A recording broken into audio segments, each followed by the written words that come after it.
अस्सलामुअलैकुम स्टूडेंट्स, उम्मीद करता हूँ आप लोग जो है वो खैरियत से होंगे। तो आज जो है वो अपने चैप्टर नंबर 12 को जो है वो कंप्लीट करेंगे और इसका आखिरी टॉपिक जो है वो यूज़ ऑफ इलेक्ट्रोमैग्नेटिक वेव्स। तो देखिए, मैंने आपको बताया था कि इलेक्ट्रोमैग्नेटिक वेव एक ऐसा कॉन्सेप्ट है जिसके बगैर हम जो है वो 200-300 साल पीछे चले जाएंगे। क्योंकि आप जो टीवी यूज़ करते हैं, आप जो मोबाइल्स यूज़ करते हैं और जो आप जो है वो मॉडर्न चीज़ें यूज़ करते हैं, उसमें इलेक्ट्रोमैग्नेटिक वेव का बहुत बड़ा किरदार है। और इसको समझे बगैर, इसकी स्टडी करे बगैर कोई भी आज के दौर में जो है वो बड़ा रिसर्चर नहीं बन सकता, ख़ास तौर पे इलेक्ट्रॉनिक की फील्ड में, इलेक्ट्रिसिटी की फील्ड में और मैग्नेटिज़म की फील्ड में। तो ये एक बहुत ही इंपॉर्टेंट टॉपिक है। देखिए, आप जो है वो जब मोबाइल पर बात करते हैं, फॉर एग्जांपल मेरे पास ये मेरा मोबाइल है, जब मैं इसे कान पे लगाता हूँ, बात करता हूँ, तो मुझे कुछ सिग्नल नज़र नहीं आते हैं जाते हुए, लेकिन फिर भी मेरी आवाज़ जो है वो जो सामने मुझसे बात कर रहा होता है, जो दूसरी तरफ मुझसे बात कर रहा होता है, उसको मिलती है। तो वो किस वजह से हो रहा होता है, किसकी मदद से ये काम होता है? तो ये होता है इलेक्ट्रोमैग्नेटिक वेव की मदद से। तो अगर आपने चैनल सब्सक्राइब नहीं किया ज़रूर कर लीजिएगा, बेल आइकन प्रेस नहीं किया ज़रूर कर लीजिएगा, ठीक है। तो सबसे पहले जो है वो यूज़ ऑफ इलेक्ट्रोमैग्नेटिक वेव्स पढ़ते हैं। मैं आपको बता देता हूँ ये कहाँ कहाँ इस्तेमाल होता है। ठीक है, टीवी में और रेडियो में, माइक्रोवेव में, और साथ ही साथ आप जब एसी का जब रिमोट से बटन दबाते हैं, मतलब जब रिमोट इस्तेमाल करते हैं एसी पर, तो उन रिमोट्स में, टीवी रिमोट्स में और जो भी रिमोट होते हैं उसमें, और जो भी वायरलेस कनेक्शन हो रहा होता है उसके अंदर, तो इलेक्ट्रोमैग्नेटिक वेव बहुत ज़्यादा इंपॉर्टेंट है। तो अब यहाँ पर पढ़ते हैं electromagnetic wave. Electromagnetic wave have many advanced technology use in our day to day life. Some of the implied uses of the main component of the spectrums are given shortly below. तो यहाँ पर नीचे जो है वो आपको इसके uses दिए हैं, मुख्तलिफ जो है वो वेव बताई हुई है। मतलब इलेक्ट्रोमैग्नेटिक वेव हमने पढ़ा था कि इसका स्पेक्ट्रम होता है और इसके स्पेक्ट्रम में बहुत सारे कंपोनेंट होते हैं। मतलब ये कि जो हमारे पास रेडियो वेव होती है उसकी वेवलेंथ सबसे कम होती है, उसकी वेवलेंथ सबसे ज़्यादा होती है, और एनर्जी और फ्रीक्वेंसी उसकी सबसे कम होती है। और जो हमारे पास गामा रेस होती हैं उसकी वेवलेंथ सबसे कम होती है, लेकिन एनर्जी और फ्रीक्वेंसी उसकी सबसे ज़्यादा होती है। तो गामा रेस को तो ज़्यादा इस्तेमाल नहीं करा जा रहा होता डेली लाइफ में, पर ज़्यादातर जो इस्तेमाल होता है इलेक्ट्रोमैग्नेटिक वेव का वो रेडियो वेव्स होती हैं और विजिबल लाइट होती है, क्योंकि विजिबल लाइट भी एक इलेक्ट्रोमैग्नेटिक वेव है। और स्पीड आप लोग पहले ही पढ़ चुके हैं इलेक्ट्रोमैग्नेटिक वेव की। तो इलेक्ट्रोमैग्नेटिक वेव की स्पीड क्या होती है आपके पास? 3 × 10⁸ मीटर पर सेकेंड। इसे याद रखना है, न्यूमेरिकल्स में बहुत ज़्यादा इसका जो है वो इस्तेमाल होगा, ठीक है।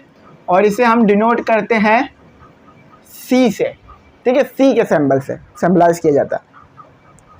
तो जैसे जैसे आगे टेक्निक्स बढ़ती जाएंगी, आगे टेक्नोलॉजी जो है वो और ज़्यादा मॉडर्न होती जाएगी, तो इलेक्ट्रोमैग्नेटिक वेव भी जो है वो और ज़्यादा उसके इस्तेमाल जो है वो बढ़ता जाएगा, ये और ज़्यादा इस्तेमाल होगी। अब आ जाते हैं कि रेडियो वेव, मतलब रेडियो वेव जो है वो किस तरह से इस्तेमाल होती है। Radio and television communication. तो देखिए यहाँ पर रेडियो वेव को पढ़ते हैं। Radio wave have the longest wavelength in the electromagnetic spectrum. Stars are natural transmitters of radio waves. However, radio wave can be artificially generated by accelerating the current in a transmitting antenna. तो देखो, electromagnetic wave में जो radio wave आती है, यानी जो electromagnetic spectrum हमने पढ़ा था, उसके अंदर सबसे पहले पढ़ा था हमने रेडियो वेव को। तो रेडियो वेव जो है वो आर्टिफिशियली आप किससे जनरेट कर सकते हो? वो आप जनरेट कर सकते हो एंटीना से। लेकिन नेचुरली जो इलेक्ट्रोमैग्नेटिक वेव, यानी ये जो रेडियो वेव पैदा होती है नेचुरली तौर पर, वो स्टार्स से होती है। यानी स्टार्स से जो है हमारे पास रेडियो वेव्स आ रही होती हैं। अब आपने देखा होगा, मैंने यहाँ लिखा है स्पेस रिसर्च। आपने देखा होगा कि स्पेस से हमारे पास सिग्नल कैसे आ जाता है। यानी स्पेस में हमने कोई तार तो नहीं लगाया हुआ कि तार के ज़रिए से हमें सिग्नल मिलते हैं। स्पेस से सिग्नल हमें अगर मिलता है किसी चीज़ की मदद से, तो वो मिलता है इलेक्ट्रोमैग्नेटिक वेव की मदद से। अगर इलेक्ट्रोमैग्नेटिक वेव ना हो तो हम स्पेस में जो रिसर्च करते हैं वो रिसर्च नहीं कर सकेंगे, क्योंकि वहाँ से फिर सिग्नल्स हमें नहीं मिलेंगे। और जो हम यहाँ से मशीनें भेजते हैं मार्स पर, सन पर या अर्थ या मून पर, तो उसके अंदर एंटीनास होते हैं, ठीक है। यहाँ से सिग्नल को ट्रांसमिट किया जाता है और वहाँ जो हम डिवाइस हमने भेजी होती है उसमें एक ट्रांसमीटर होता है और उसके अंदर जो है वो ट्रांसमिटिंग एंटीना और साथ ही साथ जो है ऐसा एंटीना होता है जो कि इलेक्ट्रोमैग्नेटिक सिग्नल को एक्सेप्ट करता है, जिसे आप एक्सेप्टर भी कह सकते हैं। तो फिर वो जो इंस्ट्रक्शन यहाँ से भेजी जाती है फिर वो काम वो करता है स्पेस रिसर्च में। जो बच्चे स्पेस रिसर्च में जाना चाहते हैं तो उनके लिए ये इलेक्ट्रोमैग्नेटिक वेव का टॉपिक बहुत ही इंपॉर्टेंट है और इसे बहुत डिटेल में वो पढ़ेंगे आने वाले वक्तों में। अच्छा, अब देखिए रेडियो से कैसे इलेक्ट्रोमैग्नेटिक वेव निकलती है। तो आपके पास एंटीना ऐसे होता है, इस तरह का होता है एंटीना। अगर पुराना आप एंटीना देखें इस तरह का, ठीक है, इस तरह का आपके पास एंटीना होता है। तो जब इसके अंदर से करंट गुजारा जाता है ना, इन दोनों एंटीना में से करंट, यानी इस दोनों एंटीना के जो दोनों एंड्स हैं इसमें से जब करंट गुजारा जाता है तो हमारे पास पैदा होती है इलेक्ट्रोमैग्नेटिक वेव। और इस तरह का जो एंटीना होता है उसे बोलते हैं ट्रांसमिटेड एंटीना, TRANS, ट्रांस,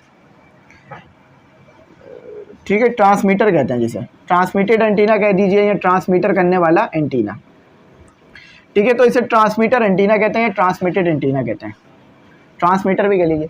तो ये क्या करता है, ये जो इलेक्ट्रोमैग्नेटिक वेव होता है उसको ट्रांसमिट करता है, ठीक है।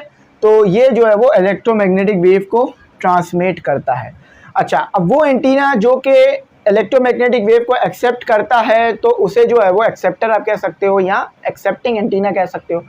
लेकिन जो मॉडर्न टेक्निक्स आ रही है ना उसमें हमारे पास ऐसे एंटीनास होते हैं जो कि सिग्नल को भेजते भी हैं और सिग्नल को ले भी लेते हैं। लेकिन जब पुराने दौर में था तो ट्रांसमीटर अलग होता था और एक्सेप्टर यानी जो इलेक्ट्रोमैग्नेटिक वेव को एक्सेप्ट करता था वो अलग होता था।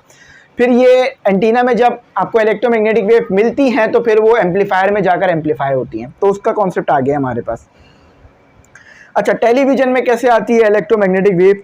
तो देखिए टेलीविज़न में हमारे पास इस तरह से आती है, टेलीविज़न में हमारे पास इस तरह से इलेक्ट्रोमैग्नेटिक वेव्स आती हैं कि जब आप जो है वो, आपको पता है कि एंटीना टेलीविज़न में भी इस्तेमाल हुआ करता था पुराने के दौर में। एंटीना वाले टीवीज़ आते थे और छत पे जो है वो एंटीनास लगाए जाते थे ताकि सिग्नल अच्छे मिले। तो वो सिग्नल कौन से होते थे जो आ रहे होते थे, वो इलेक्ट्रोमैग्नेटिक वेव्स वाले सिग्नल होते थे जो कि उस एंटीना को मिलते थे तो फिर स्क्रीन आती थी।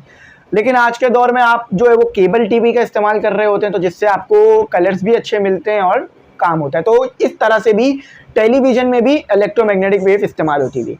और उसके बाद अगर विजिबल लाइट निकल रही है तो वो भी इलेक्ट्रोमैग्नेटिक वेव है जो कि टेलीविज़न से निकलती है, ठीक है। तो ये हमारा हो गया।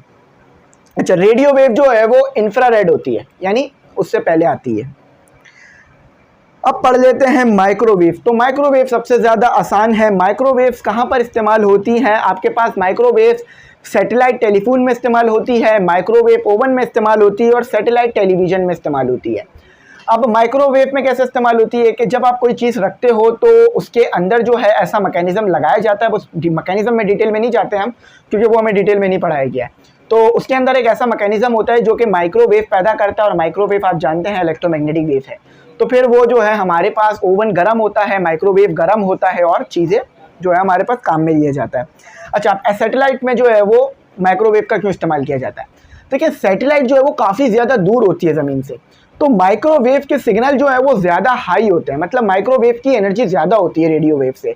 तो इसीलिए सिग्नल को पहुंचाने के लिए सैटेलाइट तक या जो भी डिवाइस हमने स्पेस में भेजी है उस तक, तो माइक्रोवेव का इस्तेमाल किया जाता है। और टीवी भी मौजूद होते हैं वहाँ पर सैटेलाइट में, तो वहाँ पर भी माइक्रोवेव का इस्तेमाल होता है, ठीक है, सैटेलाइट टीवी जिसे हम कह रहे होते हैं। तो यहाँ लिखा हुआ है कि microwaves have a shorter wavelength in the micrometer range and a higher frequency than all radio waves। तो मैंने जैसे कि बताया कि माइक्रोवेव की आपके पास फ्रीक्वेंसी ज़्यादा होती है। यहाँ मैं लिख देता हूँ माइक्रोवेव, ठीक है,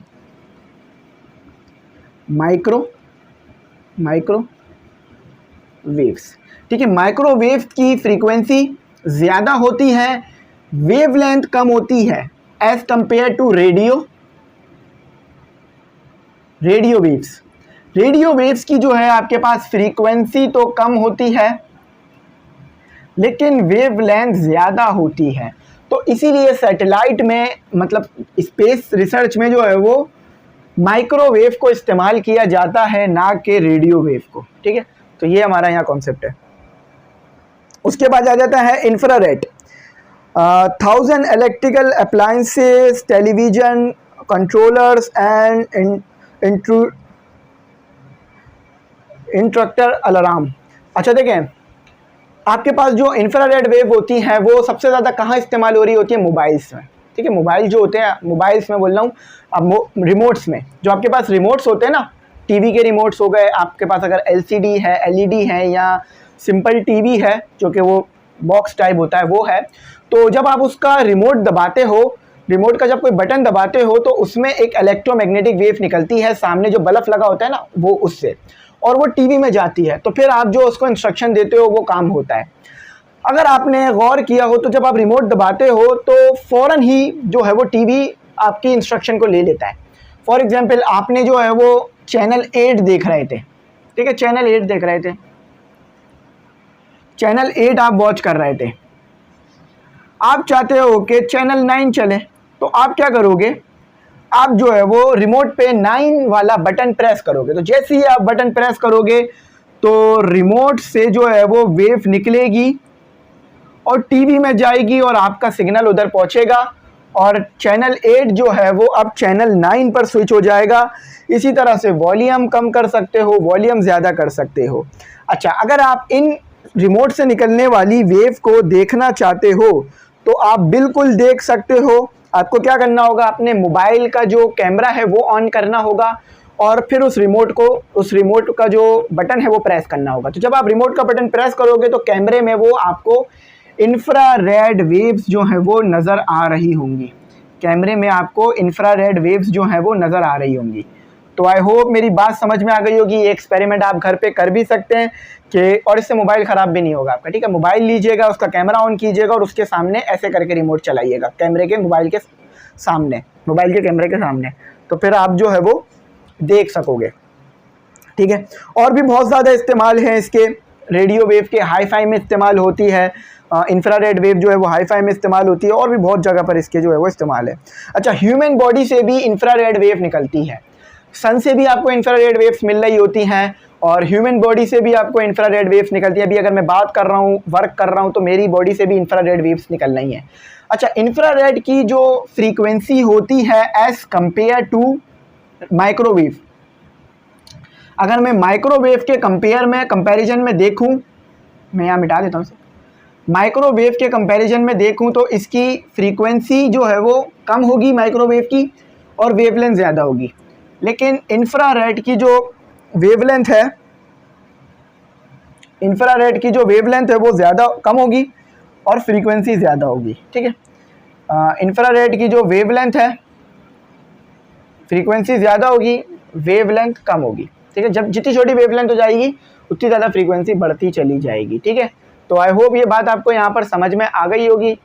तो यहाँ पर ये कॉन्सेप्ट है इंफ्रारेड। अच्छा, इसको रेड को थोड़ा सा हम दूर करके लिखते हैं, इंफ्रारेड वेव, डब्ल्यू लिख रहा हूँ, पूरा ही लिख देता हूँ। ठीक है, तो ये इसका कॉन्सेप्ट है। अब इंफ्रारेड के बाद जो वेव्स आती हैं वो आती हैं आपके पास लाइट वेव्स। ठीक है, लाइट वाली वेव्स। अब लाइट वेव वो जो कि विजिबल हों, जैसे कि वाइट लाइट।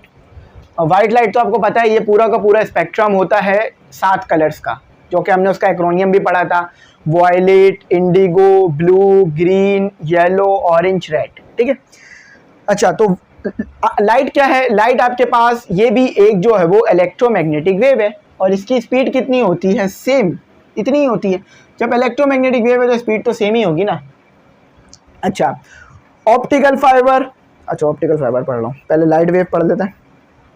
अच्छा, optical fibre, medical use and telephones. तो लाइट वेव तो बहुत ज़्यादा इस्तेमाल हमारे पास जो है वो हो रहा होता है, यहाँ पर ये लिखा हुआ है। तो लाइट वेव का जो मैंने बताया वही है कि लाइट वेव जो है आपके पास बल्ब से निकल रही होती है, लाइट वेव आपके पास सन से आ रही होती है, रेडिएशन होती है ये लाइट वेव।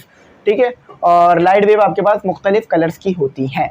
ठीक है, अच्छा, अब आ जाते हैं अल्ट्रा वायलेट सनबैट। अच्छा, सनबैट क्या होता है? आपने देखा होगा फॉरेन बीचेस पर कि लोग सन उस बेड पे लेटे हुए होते हैं, ऐसे करके बेड बना हुआ होता है, अगर आपने देखा हो ऐसे कर होता है, ऐसे कर होता है और यूं करके उठा हुआ होता है, ऐसे करके बेड बना हुआ होता है, ऐसे करके आपने देखा होगा, आप देख भी लीजिएगा, सर्च भी कर लीजिएगा। तो इसे बोलते हैं हम, क्या बोलते हैं इसे बोलते हैं हम सन बेड। अब सन से जो आपको विटामिन मिलता है वो कौन सा मिलता है, विटामिन डी मिलता है सन से, ये याद रखिएगा, एमसीक्यूज में आएगा। अच्छा, फ्लोरेसेंट बल्ब, फ्लोरेसेंट ट्यूब्स, देखिए आपने ट्यूबलाइट देखी है, उसे बोलते हैं फ्लोरेसेंट ट्यूब। उसके अंदर वाइट कलर का जो है वो मटेरियल भरा हुआ होता है, जब एनर्जी आती है तो वो मटेरियल ग्लो करता है और उससे निकलती है आपके पास लाइट निकलती है, ठीक है। अच्छा, स्टेरिलाइजेशन, ये एक ख़ास किस्म का मेडिकल में यूज़ आने वाली चीज़ है, जो कि माइक्रोवेव की तरह दिखती है लेकिन होती नहीं है, इसके अंदर आप चीज़ें रखते हैं, ये इसका काम अभी आगे देखते हैं। अच्छा, अब अल्ट्रा वायलेट वेव भी जो है ना, उसको फर्दर 3 हिस्सों में डिवाइड किया क्योंकि इसका यूज़ ज़्यादा है। एक होता है UVA, एक होता है UVB और एक होता है UVC। अच्छा, UV यानी अल्ट्रा वायलेट ए यानी फर्स्ट, और उसकी जो वेवलेंथ की रेंज होती है वो 315 नैनोमीटर से लेकर 399 नैनोमीटर होती है। जितनी वेवलेंथ कम होती जाएगी आपके पास फ्रीक्वेंसी उतनी बढ़ती जाएगी। उसके बाद आता है अल्ट्रा वायलेट बी, जिसकी वेवलेंथ है 280 से लेकर 280 नैनोमीटर से लेकर 340 नैनोमीटर तक।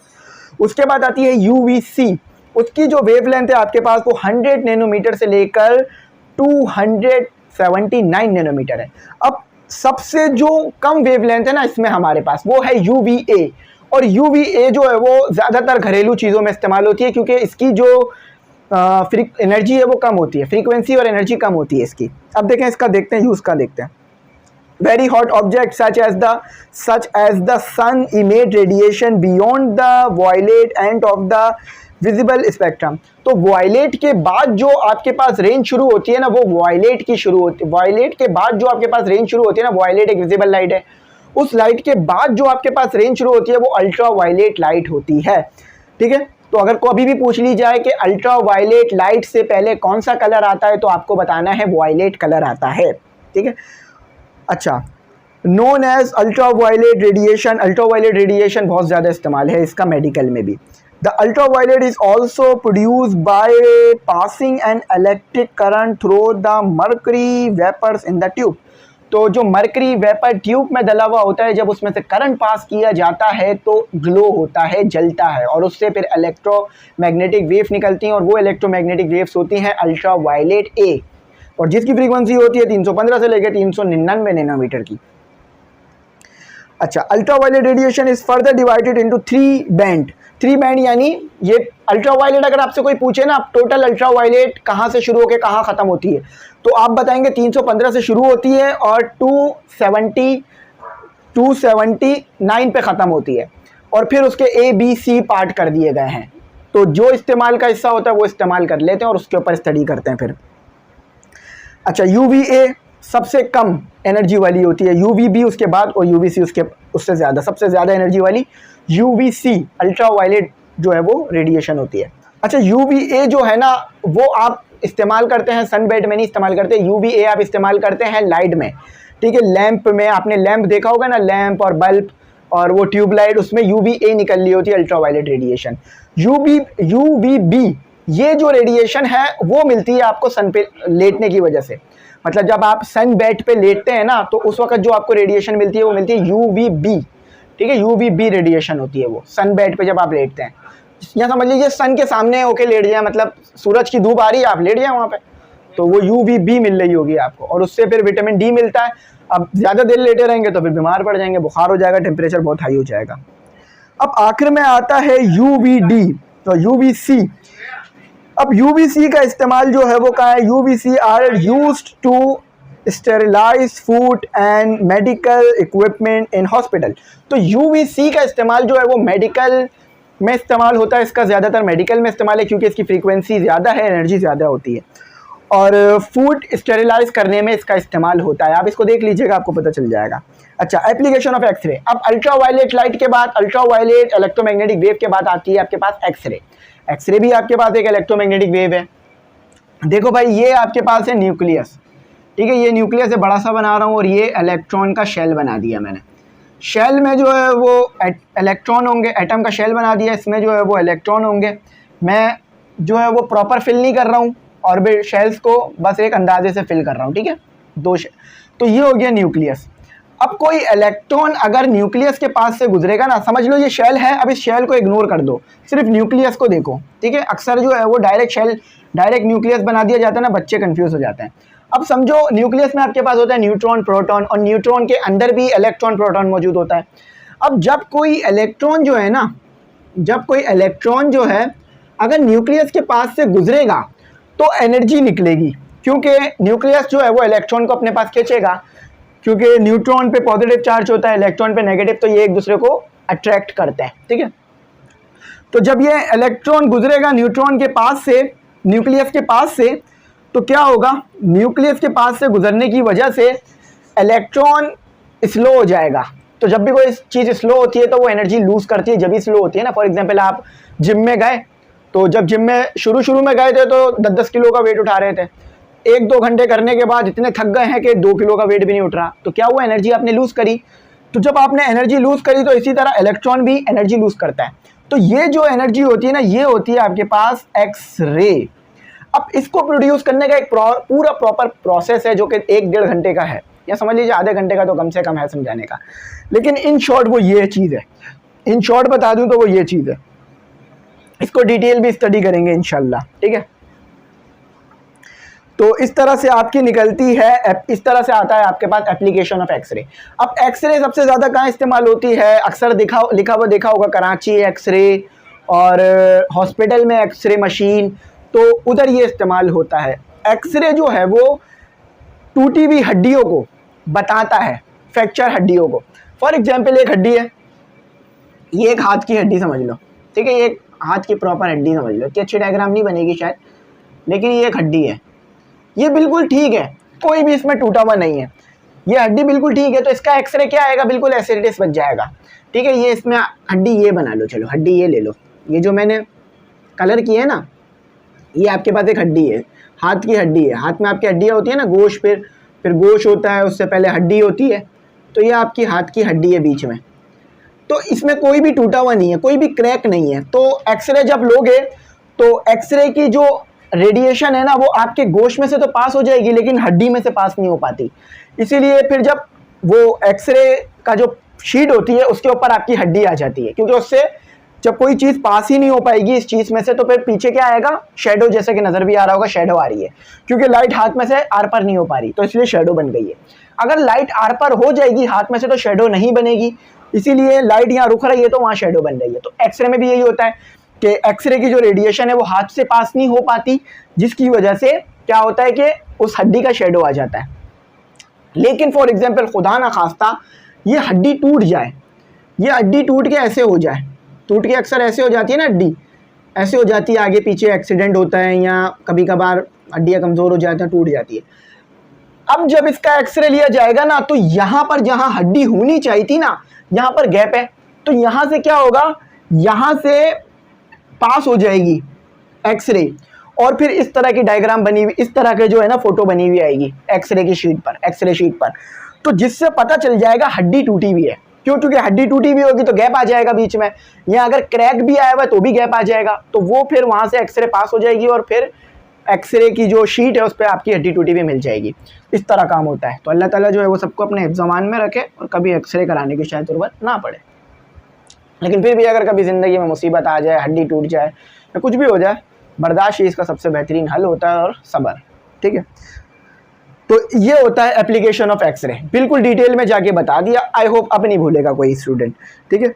अच्छा, उसके बाद आते हैं कंप्यूट टोमोग्राफी और रेडिएशन थेरेपी, तो ये भी इसी तरह से बिल्कुल काम करती हैं। अच्छा, अब इंडस्ट्री में जो इस्तेमाल, देखो ये बता दूं कि एक्सरे जो इस्तेमाल होती है ना हॉस्पिटल में, उसकी फ्रीक्वेंसी यहाँ मैं लिख देता हूँ, बताने से अच्छे से लिखना रहेगा क्योंकि ये बड़ी ही इंपॉर्टेंट बात है। एक्सरे जो हॉस्पिटल में इस्तेमाल होती है उसकी फ्रीक्वेंसी कम होती है, यहाँ मैं लिख देता हूँ। तो मेडिकल में जो एक्सरे इस्तेमाल होती है उसकी फ्रीक्वेंसी कम होती है। अब आपने मुझे बताना है इसकी एनर्जी, इसकी वेवलेंथ ज़्यादा होगी या नहीं। अब जो इंडस्ट्री में इस्तेमाल होती है ना, इंडस्ट्री में जो एक्सरे इंडस्ट्री में भी इस्तेमाल की जाती है, क्यों? क्योंकि लोहे के आर पार हमें चीज़ गुजारनी होती है, मतलब लोहे को चेक करना होता है क्रैक है या नहीं। अब लोहा तो बहुत मजबूत होता है, तो इसीलिए उसमें हाई एनर्जी चाहिए होगी, तो हाई फ्रीक्वेंसी की एक्सरे इस्तेमाल की जाती है किधर? इंडस्ट्री में। तो अब आप अच्छी तरीके से बात समझ सकते हैं कि अगर फ्रीक्वेंसी कम है तो वेवलेंथ ज़्यादा होगी, और फ्रीक्वेंसी ज़्यादा है तो वेवलेंथ कम होगी। इसी के कंपैरिजन में एनर्जी भी देख लो, एनर्जी ज़्यादा होगी, और इसी के कंपैरिजन में आप इधर भी देख लो, यहाँ एनर्जी कम होगी। क्यों? ये उल्टा हो गया थोड़ा सा, एनर्जी कम होगी, ठीक है, और यहाँ एनर्जी ज़्यादा होगी। यहाँ ज़्यादा होने की सबब क्या है कि यहाँ फ्रीक्वेंसी ज़्यादा है। फ्रीक्वेंसी और एनर्जी डायरेक्टली प्रोपोर्शनल होती हैं।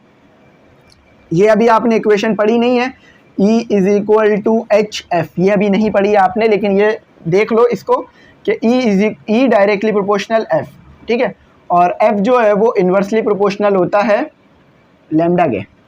तो अगर एनर्जी ज़्यादा है तो फ्रीक्वेंसी ज़्यादा होगी, या फ्रीक्वेंसी ज़्यादा है तो एनर्जी ज़्यादा होगी। फ्रीक्वेंसी ज़्यादा है तो वेवलेंथ कम होगी, वेवलेंथ ज़्यादा है तो फ्रीक्वेंसी कम होगी। तो ये इस तरह का रूल है, तो मैंने लिख दिया डिटेल में। तो इस तरह से ये इस्तेमाल है। तो इंडस्ट्री में जो एक्सरे इस्तेमाल होती है वो हाई फ्रीक्वेंसी की होती है। क्यों? क्योंकि उधर आपको मेटल के आर पार चीज़ें, मेटल के आर पार जो है वो गुजारना होता है एक्सरे की रेडिएशन को, और मुख्तलिफ दूसरी चीज़ों के आर पार। गोश यानी जो हमारा मास होता है, या जो हमारा जो है वो, ये हमारा जो गोश ही कहेंगे, सब क्या कहेंगे, हमारा जो गोश होता है वो होता है सेंसिटिव, तो इसलिए कम फ्रीक्वेंसी रखनी होती है। अगर इंडस्ट्री वाली फ्रीक्वेंसी की एक्सरे आपके हार पार गुजार दी ना, आर पार, तो आपका हाथ ही जल जाएगा पूरा, और बहुत बुरा हाल हो जाएगा। तो ये है। अब आ जाते हैं गामा रे। गामा रे जो है वो एक काफ़ी ही मुश्किल चीज़ है, मतलब मुश्किल से मुराद ये है कि गामा रे जो है वो काफ़ी ख़तरनाक चीज़ है। अगर ये रेडिएशन हमें मिलेगी, मतलब जब भी न्यूक्लियर धमाका होता है तो फिर ये रेडिएशन फैलती है वहाँ पर, ठीक है, जिसमें अल्फ़ा पार्टिकल्स, बीटा पार्टिकल्स, ठीक है, अल्फ़ा बीटा पार्टिकल्स तो अलग होते हैं। गामा रे जो है ना वो आप ऐसे डिनोट करते हो, गामा बना के डिनोट करते हो, समझ लो आर बना के डिनोट करते हो। तो जब भी रेडियो एक्टिव डीके होता है तो अल्फ़ा पार्टिकल्स, बीटा पार्टिकल्स निकलते हैं, और उसके साथ निकलती है गामा रे, ठीक है। Gamma ray no charge, zero charge होता है, इसके ऊपर कोई चार्ज कैरी नहीं करती, बस ये रेडिएशन होती है, और इसका कोई मास भी नहीं होता। लेकिन अल्फ़ा पार्टिकल्स और बीटा पार्टिकल्स के मास और चार्जेस होते हैं, लेकिन गामा रे की सिर्फ रेडिएशंस रहती हैं आपके पास। तो गामा रे एक बहुत ही ख़तरनाक चीज़ है। जब न्यूक्लियर धमाके होते हैं तो उसके अंदर ये गामा रेस निकल रही होती हैं, और ये इंसान को काफ़ी ज़्यादा नुकसान पहुंचा देती हैं, ठीक है। पढ़ लेते हैं। Gamma ray come from radio active material. Radio active material कौन से होते हैं? जो कि रेडियो एक्टिव एलिमेंट होते हैं ना, तो उन्हें रेडियो एक्टिव मटेरियल भी कहा जा रहा है यहाँ। तो रेडियो एक्टिव मटेरियल वो होते हैं जो कि डीके होते हैं। डीके यानी टूटते हैं, टूट कर दूसरे एलिमेंट्स बना लेते हैं, तो क्योंकि वो स्टेबल होने की कोशिश करते हैं। और याद रखिएगा, रेडियो एक्टिव एलिमेंट जो है ना और रेडियो एक्टिव मटेरियल वो हमेशा अनस्टेबल्स होते हैं। अनस्टेबल होने से मुराद के वो कोशिश करते हैं कि स्टेबल हो जाए, टूटने की कोशिश करते हैं। तो जब वो टूट जाते हैं तो वो स्टेबल हो जाते हैं। तो जब ये टूटते हैं ना रेडियो एक्टिव मटेरियल स्टेबल होने के लिए, तो फिर उसमें से जो रे निकलती है वो होती है गामा रे, ठीक है। और इसको रिप्रेजेंट आप ऐसे भी कर सकते हो, ऐसे लिख सकते हो, या ऐसे रिप्रेजेंट कर सकते हो, गामा रे। ये आर है, इसको थोड़ा बेहतर बना देता हूँ। इसमें कोई न्यूमेरिकल नहीं है, क्योंकि इलेक्ट्रोमैग्नेटिक वेव के जो न्यूमेरिकल्स हैं ना वो काफ़ी ज़्यादा मुश्किल होते हैं, तो इसके कोई न्यूमेरिकल्स नहीं है ज़्यादा। आगे जब आखिरी and of the unit questions कराऊंगा तो इसके न्यूमेरिकल्स करा दूंगा। अच्छा, तो गामा रे का मैंने आपको बता दिया। The gamma knife radio surgery is a medical procedure that use gamma ray to destroy a small tumor in the brain with less damage to surrounding cells। अच्छा भाई देख लो, गामा रे, ट्यूमर यानी cancer, tumour यानी cancer होता है। अब cancer के इलाज के लिए गामा रे का इस्तेमाल किया जाता है। हर जगह इस्तेमाल नहीं, हर जगह नहीं मिल जाएगी आपको ये मशीन जिसमें ये इस्तेमाल हो रहा होगा। ब्रेन में ट्यूमर हो गया यानी कैंसर हो गया अगर खुदा ना खास्ता, तो अब उसका इलाज कैसे होगा? क्योंकि ब्रेन खोल के तो इलाज नहीं करेंगे, तो फिर गामा रेस जो है उधर मारी जाती हैं। गामा रेस रेडिएशन है, आर पार हो जाती है, पेनिट्रेट कर जाती है, हाईली पेनिट्रेशन होती है इसमें, ठीक है, हाई पेनिट्रेशन होती है। यानी अगर ये बोर्ड है तो इसमें से गुजर जाएगी बहुत तेज़ी में से, रेडिएशन तो पेनिट्रेट करती ही करती है, आपको पता है। जैसे कि लाइट की फ्रीक्वेंसी कम है और वेवलेंथ ज़्यादा है, तो इसलिए ये हाथ से पेनिट्रेट नहीं कर पाती। अगर लाइट बहुत ज़्यादा फ्रीक्वेंसी की हो जाए ना और कम वेवलेंथ की, तो ये लाइट भी पेनिट्रेट करेगी हाथ से, लेकिन जब पेनिट्रेट होगी ना लाइट हाथ से, तो हाथ को भी नुकसान पहुँचा देगी। तो इसी तरह से जो ट्यूमर होता है ना, ट्यूमर या कैंसर, इसका ये जो प्रोसेस होता है इसको क्या बोलते हैं? The gamma knife radio surgery. Knife यानी काटने वाला, काटना, ट्यूमर को काटता ही है। अब इसी तरह से अगर किसी को ट्यूमर नहीं है और खुदा ना खास्ता वो इसके दरमियान में आ जाए, तो उसको नुकसान हो जाएगा, इस इंसान को नुकसान होगा। तो जो आपका ट्यूमर होता है, जहाँ पर ये ट्यूमर है, जो खुदा ना खास्ता जिस भी इंसान को ये होता है, तो फिर ये रेडिएशन उसके मारी जाती हैं, उसको उसके ऊपर लगाई जा रही होती हैं ये रेडिएशन, और ये रेडिएशन उस ट्यूमर को ख़त्म कर देती हैं, यानी उसको काट देती हैं, उसको कम कर देती हैं। और सेल्स जो होते हैं ना, ब्रेन के सेल्स और जो दूसरे सेल्स, उसको नुकसान नहीं पहुंचाती। तो ये इस तरह से काम करती हैं। अच्छा, पॉजिट्रॉन इमिशन टोमोग्राफी, तो ये भी एक जो है वो बहुत इंपॉर्टेंट प्रोसेस है और ये भी इसी से रिलेट करता है, ठीक है, इसी तरीके का कुछ प्रोसेस है ये, तो इसको भी पढ़ देते हैं। It is a functional medical imagining method in a PET। इसको अगर शॉर्ट फॉर्म में पढ़ेंगे तो क्या पढ़ेंगे? PET, positron emission tomography scan, a short leave positron emission radioactive sampling taken suitable for a particular function, brain function, is injected into the body. Radiated positron quickly fuse with nearby electrons। तो देखो भाई, ये भी जो process है वो पूरा का पूरा ब्रेन से रिलेट करता है, और ब्रेन में जो है वो पॉजिट्रॉन और जो रेडिएशन है उसको भेजा जाता है। मतलब समझ लो कि ब्रेन के अंदर जो है वो गामा रेस को भेजा जा रहा होता है और उससे फिर काम लिया जाता है।